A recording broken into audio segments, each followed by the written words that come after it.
Hello, so glad to have you join me on another fun-filled and educative episode of Agribusiness Weekend. Thinking about agriculture, Agribusiness Weekend should be the first thing that comes to mind. So before I go on the show, please subscribe to our YouTube channel and do well to follow us on all our social media platforms. You're welcome, and I'm Joy Labara.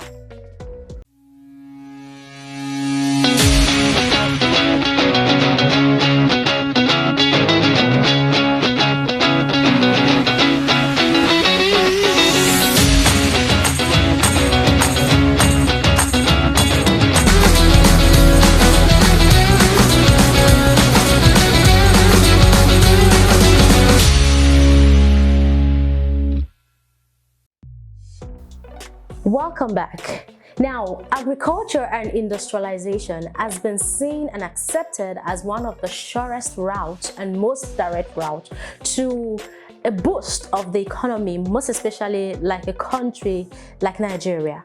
Today, let's talk about the roles of the private and the public sectors to agricultural industrialization. And on set with me to discuss this topic is she's one of the players of this sector. When I mean the players of the sector, you know what I'm talking about. Edobong Akpabio, the CEO of Vision Age Farms Limited. Thank you very much for being on set with me. And you look good, I must say. Thank you, I'm so glad to have you join us on Agribusiness Weekend. Thank you, Joy. All right, now let's talk about agriculture and industrialization. These are two different words put together, coined together to form a word. When we say agricultural industrialization, what do we mean? Thank you, Joy. Thank you very much. Agricultural industrialization has to do with the transformation of agricultural activity to the level where they provide for industries. We have the domestic customers, we have the commercial customers, and we are talking about the industrial customers. So when you develop your agricultural sector and the activities therein such that they can provide for that level of consumers, the industrial consumers, then you are talking about industrialization of agriculture. So what you are saying is that when we talk about the aspect of production and industrialization, so production is the first phase. So when that fruit or that produce have been processed into something else, we call it industrialization. Is that what you're saying? That's basically. But what I would say is that you have fine-tuned your value chain that they attend to the needs of industry. So there's your logistics, there's your marketing, there's your processing, there's your inputs providers, there's your production as well, and all of them are primed to serve industrial customers. Now, how does agriculture affect industrialization? Let me make it simple for you, Joy. Take cassava, for instance. Wonderful product. It gets to fufu processing, and we basically consume that at home. It's a domestic product. Because you hardly would find the kind of quantity in the open market. So you take gari out of the same cassava. That one you find it in major, minor, micro markets. Commercial product now. By the time you get to cassava flour, cassava starch, ethanol. So industrialization has come in. It gets to industrial customers. Because cassava flour, for instance, would be used by bakers of your biscuits and your confectionaries. So it is a product that will be used at an industrial level. Same thing too with your starch. It will be used by an industry that probably uses as binders for their products. So it is now a product that you now further use at an industrial level. The same produce cassava. So also methanol, which becomes an energy, a material for energy use. So that's just how it is. So now, when we have cassava at only fufu and gari level, we are not We are not there the yet. surface of Industrialization. until you get to those levels where the same produce provides products that are being used at an industrial level. And let me tell you another thing. When you when I first I decided to break the industrialization for you, okay, and I said it affects the entire value chain. Okay, you're not going to be moving ethanol the way you move the cassava tuber. Okay, you understand? You're not going to have a purpose-specific vehicle like the tanker. That's what moves it. You see now that industrial comes from pickup level, it's now coming to tanker level for a product that comes from agriculture. Okay. So it permeates the entire value chain because your logistics providers will not be using pickup and capstar to move ethanol, for instance. Now, talking about industrialization in Nigeria, what are the factors affecting agricultural industrialization? A lot, Joy, a lot. It's been 21 years now, if not 30. We're talking about 2002. We've been developing this sector. Great things, wonderful things have happened, really. Lots of awareness, lots of participation, lots of investment. But I don't see the political will. There's a whole lot of talk, there's a whole lot of engagement, there's a whole lot of so many policies and all of that going on at the public level, but it's not translating to usable material for investors. Why do you say that? Because you need a lot to develop any sector at all. Okay. When we struck crude oil and we had to develop the sector, refineries, filling stations and all of that, there were laws, there were regulations, there were agencies, to support that industry. Yeah. But when you come to agriculture, I don't seem to see a lot of that. So you're saying that for agricultural industrialization, Nigeria is not there yet? You're not there yet. We're not there at all. As long as our industries that require this product still import them in large quantity, then we are not there yet. Take palm, for instance. Are you aware, Joy, that we are still importing a lot of palm oil that is being used in nearly all our food industries in Nigeria because we don't have sufficient local production. We don't even have the kind of palm oil they want to use. They want to use refined palm oil. Okay. We don't have. We are just recently having a private sector company that is putting that up. Okay. But then just one compared to the mammoth opportunities that are out there. So what's happening to our palm? What's happening to our palm oil? As long as we continue to have crude palm oil, then we are not serving the industrial sector. We're not. So what role does the federal government and the public sector has to play to ensure agricultural industrialization in Nigeria? First and foremost, let's break it down. Okay. Agriculture is on the concurrent list, not exclusive list. So the role of the federal government, for me, is an anomaly. It is the states and the local governments that the Constitution puts to develop agriculture. Okay. So what you're saying so is... the federal government, for me, is really struggling, working so hard. So what you're saying is the development should come more from the states? From the states. Okay. And the local level? And the local government. But that's not what they are doing. That is not what they are doing. So we need to ask ourselves, why are they not doing it? I think that's another research paper. Okay. Why are they not doing it? Yes, we see a few attempts here and there, but it's not cohesive enough. It's not.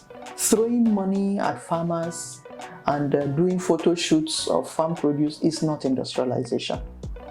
That's why you see us go so high on rice production and tank soon after, because it's not sustainable. It has to be sustainable.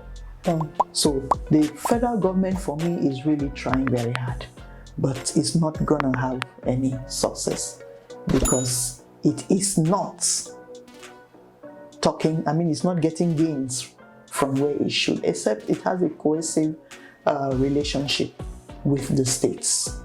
Okay. It won't work. Okay. We'll continue to have a lot of all those razzmatazz of the press. So what do you think should be done? I think that the federal and the state and the local government need to pick their jobs. Okay. The federal needs to know where its strengths lie. And limits. Okay. So for me, the Federal Ministry of Agriculture is a wrong nomenclature. I don't think we need that.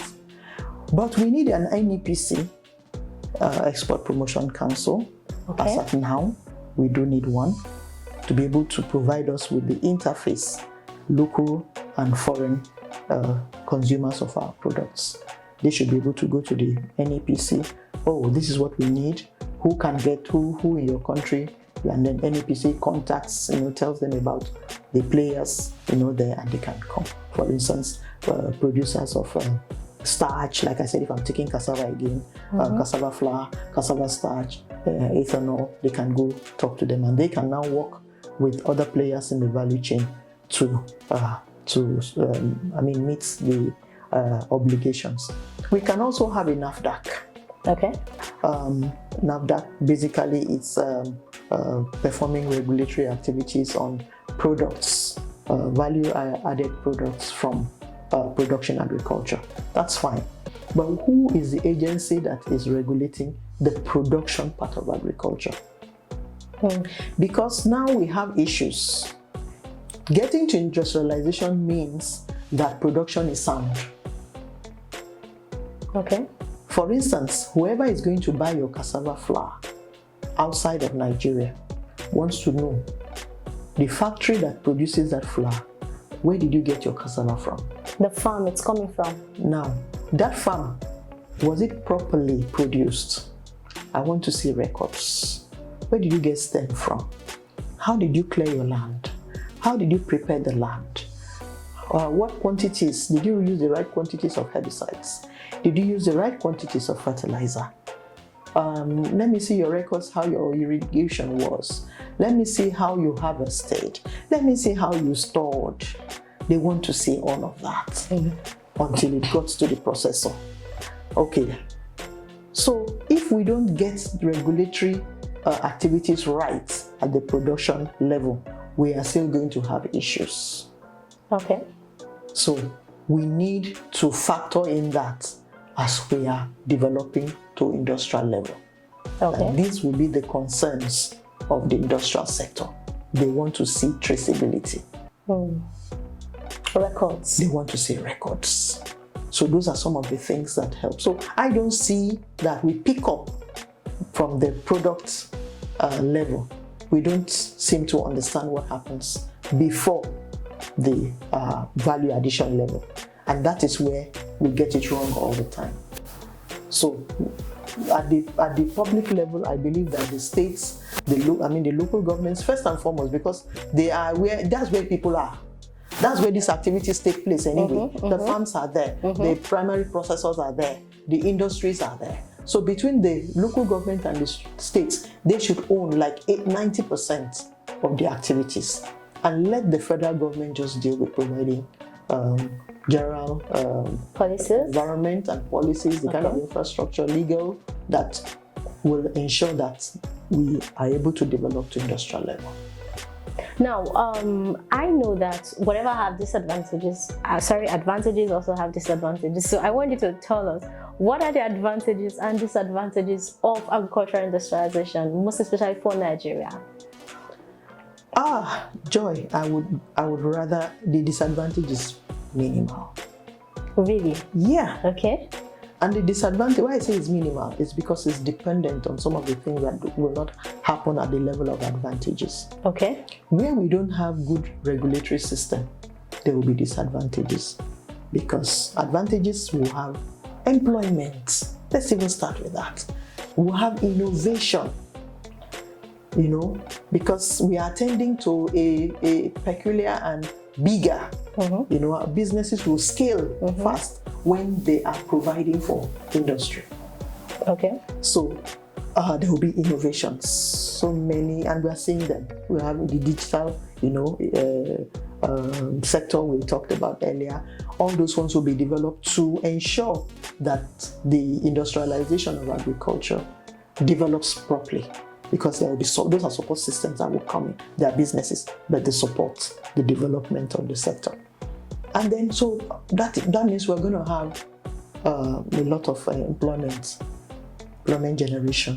There's going to be a lot of wealth creation. A lot of people that are players, that are investors coming into the allied businesses that will be created as a result of that expansion is going to provide a lot of wealth. Is it also going to affect all sectors of the economy? All sectors. All sectors. People have jobs. As businesses grow around those industries, so also the community will develop. So you see the value of land will come up. Value of property and some of those aspects of living. Education system, it will affect the education system, because the industries will need particular skills, to be able to work, to work with them. So education system will also pick up, knowing that there's a need here. So they will also, vocational education will now become a lot, especially where our formal, education system may not have some of those things. The vocational education system will pick up. So those are advantages. And of course, it gets to the national level, where there's part of national development. And a lot, will be happening. And then when we come to the disadvantages, for me, there will be outcomes of the neglect on the advantageous stages. For instance, if we don't have proper regulation, we are going to have issues of waste.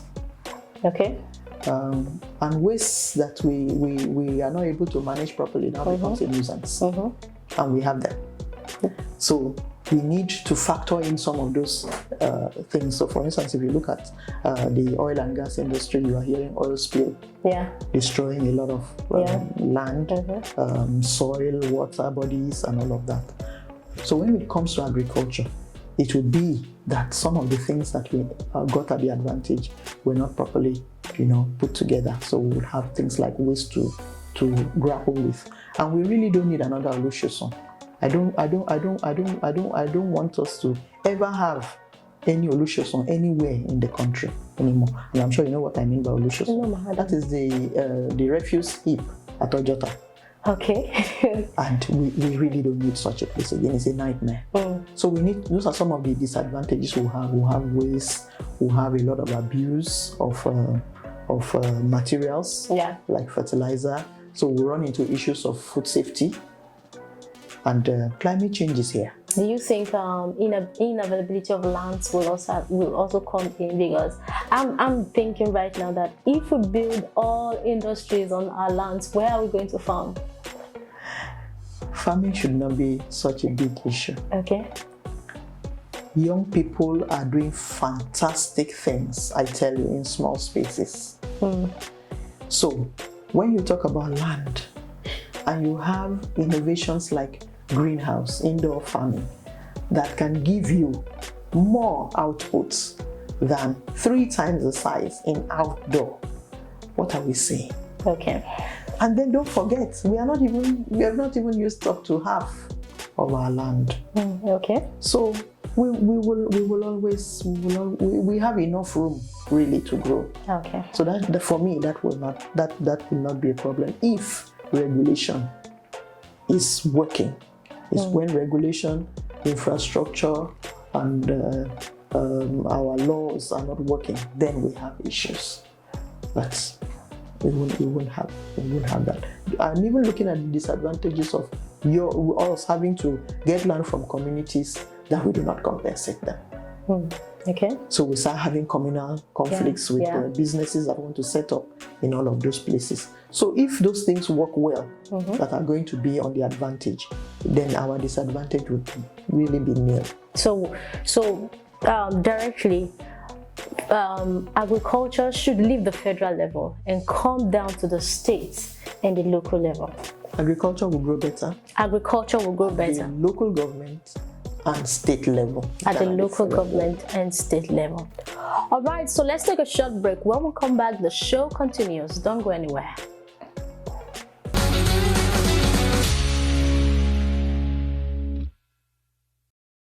Hi everyone, my name is Jennifer Nibabu and I just had an amazing time. You have to keep watching Agribusiness Weekend for all the gists, all the juice in the agri landscape, and keep up with me, and keep up with other agri enthusiasts out there. Keep watching Agribusiness Weekend. Thank you.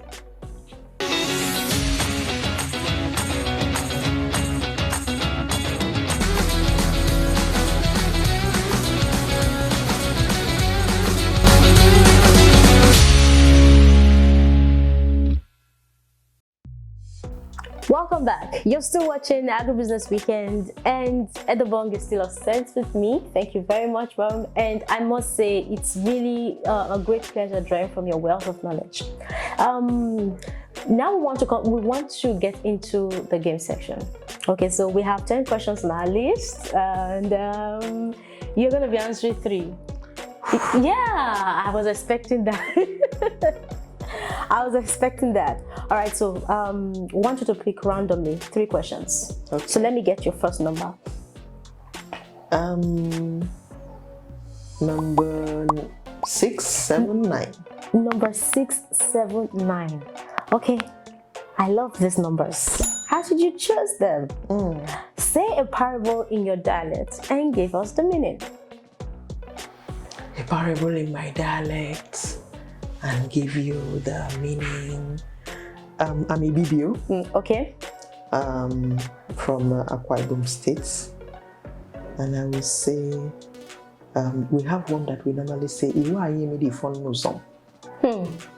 so that shows you that we are even from an agrarian setting. Okay. Literally, it says this cassava will not be good for fufu.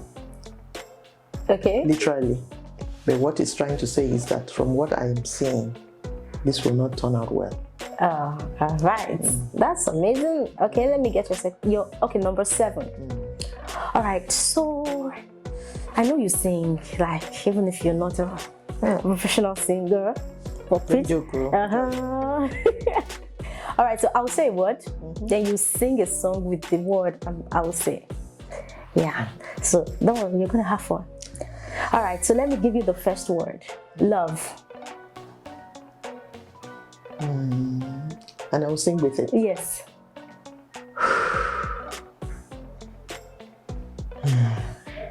Let me think of one very nice one. My own form or any song that has any song, but at least we should know it. Jesus loves me, this I know. Okay. Okay. The Bible tells me so. Little ones to him belong. They are weak, but he is strong. Thank you very much. Next one, life. Life.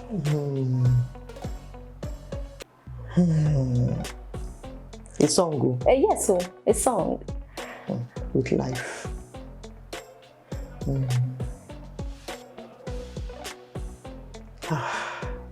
Joy, you have given me a spoon now. Okay, this is what we call singer's block. Honestly. Singer's block has happened. Honestly, it has happened. All right, now number 9. What is your most favorite food? Plantain porridge. Oh wow! Green plantain porridge. Green plantain porridge. So it must be alright. It must be alright. Amazing. Thank you very much for coming to the Agribusiness Weekend show today. Thank you. We had great fun on set with you, and on behalf of I and the Agribusiness Weekend team, we want to give you this package. Thank you. To say thank you for coming. Thank you, Joy. Thank you, Agribusiness Weekend team. Thank you. This is beautiful. Thank you very much. Beautiful. Thank you so much for having me on your show. Thank you. This is where we draw the curtain on today's episode of Agribusiness Weekend. I hope you've learned a lot today. For agriculture to boost the economy, it needs to come down to the state and the local government, according to Edobong. Now, till I come your way next time, do well to follow us on all our social media platforms and subscribe to our YouTube channel. Bye for now.